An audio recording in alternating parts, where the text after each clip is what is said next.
వెళ్దాం. చర్చలో పాల్గొంటున్నారు TDP party senior leader Surender Naidu garu. Naidu garu నమస్కారం. అట్లాగే BJP party leader senior leader advocate Krishnakanth garu, ఇద్దరికి నమస్కారం.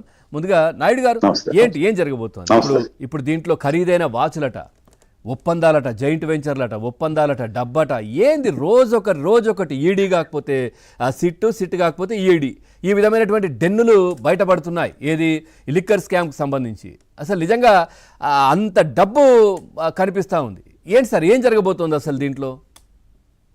పవన్ గారు, ముందుగా మీకు అదేవిధంగా ఏబిఎన్ న్యూస్ వీక్షిస్తున్నటువంటి ప్రేక్షకులకు, ప్యానల్లో ఉన్నటువంటి పెద్దలకి నమస్కారాలు సార్. నమస్తే పవన్ గారు, మనం వాస్తవంగా చెప్పాలంటే ఆంధ్రజ్యోతిలో పేపర్లో కానీ, అదేవిధంగా ఏబిఎన్ న్యూస్ లో ఛానల్లో కానీ ఈ లిక్కర్ స్కామ్ బయటికి తీసిందే దమ్మున్న ఛానల్ ఏబిఎన్. చాలాసార్లు మనం చర్చించిన దానివల్లనే ఈరోజు బాహ్య ప్రపంచానికి ఈ లిక్కర్ స్కామ్ లో ఎంత జరిగింది ఏమి అనేది కొంతవరకు ఎక్కువ పబ్లిసిటీ అయ్యి ఈరోజు ఈడీ ఎంటర్ అయ్యేదా ఆస్కారం కూడా దీనివల్లనే కలిగింది అనేది నా భావన. దీంట్లో నేను ఏమంటానంటే పవన్ గారు, ఇప్పుడు మనం చర్చలు చేసేటప్పుడు ఇతను అధికారంలోకి రాకముందు ఏం చెప్పాడు, అధికారంలోకి వచ్చిన తర్వాత ఎలా చేశాడు అని.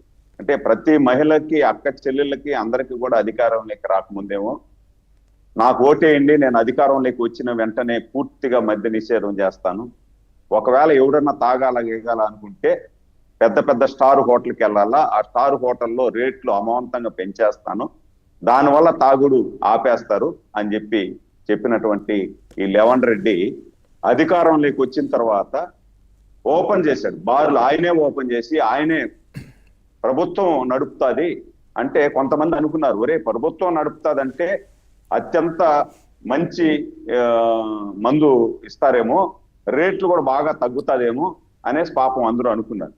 కానీ అదేది విచిత్రంగా ప్రభుత్వం హ్యాండ్ ఓవర్ చేసుకొని ఇష్టానుసారం రేట్లు పెంచడమే కాకుండా నాసి రకం మద్యాన్ని అమ్మి దాదాపు ఈ రాష్ట్రంలో 40 లక్షల మంది నా అక్క చెల్లెళ్ళు, దాదాపు పవన్ గారు 40 లక్షల మంది నా అక్క చెల్లెళ్ళు, దాదాపు 40 సంవత్సరాల ఆ వయసులో ఉన్నటువంటి అక్క చెల్లెళ్ళ పసుపు కుంకాలను తుడిసేశారు.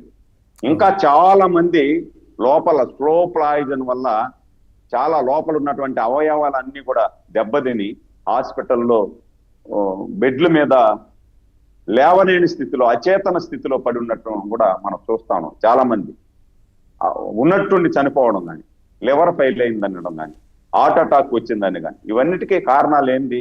స్లో పాయిజన్, ఇలాంటి మందు తాగిన దాని వల్లనే మనకు ఈ విధంగా జరుగుతూ ఉన్నాయి. దీంట్లో ఎన్ని చేస్తూ కూడా దీంట్లో వీళ్ళు ఏం చేశారంటే పవన్ గారు, దాదాపు ఇప్పుడు తేలింది 194 కోట్లు ఏదో అంటున్నారు, కానీ దాదాపు ఇది 3.5 లక్షల కోట్ల రూపాయలు, 3.5 వేల కోట్ల రూపాయలు ఈరోజు స్కామ్ జరిగింది. అంటే ఇంకా లోడితే ఇంకా చాలా రావచ్చు, నాకు తెలిసి ఇది 3.5 నుండి 5-6 వేల కోట్లు కూడా పోవచ్చు. దీంట్లో ప్రధాన నిందితుడు కసిరెడ్డి రాజేంద్రనాథ్ రెడ్డి, కసిరెడ్డి రాజశేఖర రెడ్డి, వీళ్ళు కాకుండా ఇక్కడ మా జిల్లా విషయానికి వస్తే మిథున్ రెడ్డి, పెద్దిరెడ్డి మిథున్ రెడ్డి, చెవిరెడ్డి భాస్కర్ రెడ్డి తనయుడు, వీళ్ళందరూ ఏం చేశారంటే ఈ డబ్బులన్నిటినీ కూడా సౌత్ ఆఫ్రికాకు తరలించారు. ఇక్కడ వచ్చిన డబ్బులంతా కూడా కొంతమంది నిరుద్యోగ యువకుల్ని వీళ్ళ దగ్గర పెట్టుకొని, అంటే రియల్ ఎస్టేట్ లేకపోతే ఈ జొమాటో ఈ డెలివరీ బాయ్స్ ఉంటారు చూసారా, ఆ విధంగా మనీ డెలివరీ బాయ్స్ పెట్టుకొని వీళ్ళు ఇక్కడ ఏదైతే సాయంకాలం వరకు ఈ వైన్ షాప్ లో జరుగుతుందో బిజినెస్, ఈ డబ్బులంతా తీసుకుపోయి ఇంకొక దగ్గర డెన్నులో డంప్ చేయడం అన్నమాట. డంప్ చేసిన డబ్బుని తొడా వెహికల్ అయితే ఎవరికి అనుమానం రాదు కదా, గవర్నమెంట్ వెహికల్ కదా, పోతా ఉంటుంది, ఏదో ఒకటి తొడా వెహికల్ పోతా ఉంది అనుకుంటారు, ఊరు చెక్ చేయరు. ఆ తొడా వెహికల్ పెట్టి ఇష్టానుసారం మీరు అన్నట్టు డెన్ లో డంప్ చేసి ఆ అధికారం కోసం అరువులు సాచి మళ్ళా అధికారంలోకి వస్తాం 175 సీట్లు మాకు వచ్చేస్తాయి అని చెప్పి కలల గన్ని వీళ్ళందరూ కూడా చేసింది మనం చూసాం. దీంట్లో వాచీలే కాదు అంటే మామూలుగా ఎవరికైనా కూడా మనం ఒక వ్యాపారం ఇస్తే వాళ్ళు ప్రతిగా డబ్బులు లేకపోతే విల్లాలు లేకపోతే వాచీలు బంగారు నగలు ఇలాంటివి ఇస్తా ఉంటారు. ఈ విల్లాలు ఉన్నాయి చూసినారా, ఈ విల్లాలు కూడా ఆ విధంగా వాళ్ళు ఇచ్చినట్టువే. ఆ లిక్కర్ ఇవి ఉన్నాయి కదా తయారు చేసేటువంటి లిక్కర్ కంపెనీలు, ఆ కంపెనీలు ఇచ్చినట్టువే విల్లాలు కానీ, ఖరీదైన విల్లాలు ఇంకా బయటపడతా ఉన్నాయి, ఖరీదైన వెహికల్స్ బయటపడుతున్నాయి, ఖరీదైన నగలు బయటపడుతున్నాయి, అదేవిధంగా ల్యాండ్ పత్రాలు బయటపడుతున్నాయి. తొవ్వే కొందికి వస్తానే ఉంది. గనుల్లో నుండి మనం బొగ్గు గనుల్లో లోడితే బొగ్గు వస్తుంది, బంగారు గనుల్లో లోడితే బంగారు వస్తుంది. ఆ విధంగా వీళ్ళ అవినీతి చిట్టా లోడే కొందికి లక్షల కోట్లు వస్తానే ఉన్నాయి. ప్రతిదీ కూడా ఈ విధంగా చేస్తూ కూడా మళ్ళా ఈరోజు రోడ్డు మీదకి వచ్చి 2 సంవత్సరాల సుపరిపాలన బ్రహ్మాండంగా ఈ రాష్ట్ర ప్రజలందరూ కూడా ఆశీర్వదించి 174 సీట్లు ఇచ్చి ప్రజలు ఎన్నుకొని వాళ్ళు కావాల్సినటువంటి అన్ని కూడా ఏదైతే వాగ్దానం ఇచ్చామో అవన్నీ నెరవేర్చి ముందుకు పోతా ఉంటే వాళ్ళు వచ్చి నన్ను మాట్లాడతారు, వెన్నుపోటుకు 2 సంవత్సరాలు అయిందంట. వెన్నుపోటుకు 2 సంవత్సరాలు అయిందని ఆ గుడివాడ నాని ఒకడు మాట్లాడతాడు నిన్న వచ్చి. అంటే వాళ్ళు చేస్తున్నది మీకు అర్థమైందా సార్? వెన్నుపోటుకి 2 ఏళ్ళు అయిందంటే ప్రజలు మేమేదో చేశామనుకున్నాం, ప్రజలు మాకు వెన్నుపోటు పొడిచారనుకుంటున్నారు వాళ్ళు.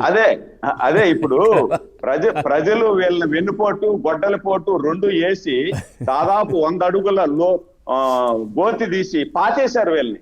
మళ్ళా మేము వస్తాం 2 సంవత్సరాలే అయింది, ఇంకా 3 సంవత్సరాలు కన్ను మూసి తెరిస్తే 3 సంవత్సరాలు అయిపోతుంది, మళ్ళా అధికారంలోకి మనం వస్తాం, మళ్ళా మేము ఏం చేస్తారు వీళ్ళు? మళ్ళా ఇదే చేసేది. ప్రజలు అందరూ డిసైడ్ అయిపోయారు, ఇలాంటి పార్టీ ఈ రాష్ట్రంలో ఉండకూడదు. ఒక 5 సంవత్సరాల అధికారంలోకి నమ్మి ఇస్తే మహిళలని కూడా చూడకుండా రాజధాని మహిళల్ని ఇబ్బంది పెట్టి దాదాపు 200 మంది సావుకు కారణమైన వాళ్ళు వీళ్ళయ్యి. నాసిరకం మద్యం అమ్మి దాదాపు నా అక్క చెల్లెళ్ళు సగటు 40 సంవత్సరాల జీవితమే, ఇంకా 60 సంవత్సరాల జీవితాన్ని గడపాల్సినటువంటి వాళ్ళందరూ పసుపు కుంకాలు తుడిచేసినటువంటి మీకు డబ్బు వస్తే చాలు, ప్రజల అవసరం లేదు, మీకు డబ్బులు వస్తే చాలు, ప్రజల అవసరం లేదు అనే విధంగా మీరు పరిపాలన సాగించారు. మళ్ళా సిగ్గు లేకుండా మళ్ళా ఈ రోజు మీడియా ముందుకు వచ్చి చంద్రబాబు నాయుడు అట్లా చేశాడు, పవన్ కళ్యాణ్ గారు ఇట్లా చేసినారు అని చెప్పి మీరు మాట్లాడుతూ ఉంటే ప్రజలు ఊర్లలోకి వస్తే చీపురులతో కొడతారు, మిమ్మల్ని చీపురులతోనే కొడతారు ప్రజలు ఊర్లలోకి వస్తే. మీరు గత 5 సంవత్సరాలు ఏమి సాధించారు, ఏమి చేశారు అని చెప్పి అది వదిలేసి, ఒకే సెకండ్ సార్, అది వదిలేసి ఈరోజు మీరేం ఆలోచించారా?